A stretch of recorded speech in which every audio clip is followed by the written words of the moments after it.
Canvassing alang sa plebisito sa North Cotabato natapos na gawas lang sa mga munisipyo nga daghan ang mga barangay nga nalakip sa inclusion. Aniya ang report. Sa pag-abot pa lang sa mga election returns sa mga munisipyo, asa ipahigayon ang consolidation, todo bantay na ang otoridad. Kagabi nagsugod dayon sa canvassing ang mga election officer sa 7 ka munisipyo. Sa ngayon po, mapapansin mo talaga naging maayos kasi madali din po nakapag-submit yung ating mga guro. Saka talaga sa kabuuan naging maayos na po.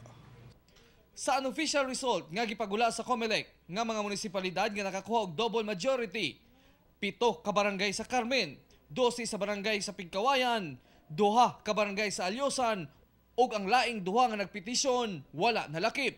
Sa pikit nga dunay pinakadaghang barangay nga naapil sa inclusion, dako ang posibilidad nga malakip ang 23 ka barangay sa BARMM tungod sa nakuhang boto nga 40,666 kontra 736 votes. Kini sumala sa monitoring sa Provincial Election Monitoring Action Center kon PMAC. Kung ang mga residente ang pangutan-on sa nagkadaiyang munisipyo, hulaton na lang kuno nila ang resulta. Basta ang importante, wala kuno'y kagubot nga nahitabo. Wala problema sa sir. Wala problema. Sayod mo tabot sunod na lang ta sila Mag-yes man daw lang ang kuan. Yes man daw siguro ang kuan. Pero wala pa kami kuan kung say kuan ba result. Wala pa kakabalo. So unsay mo daog? Wala problema sa imo?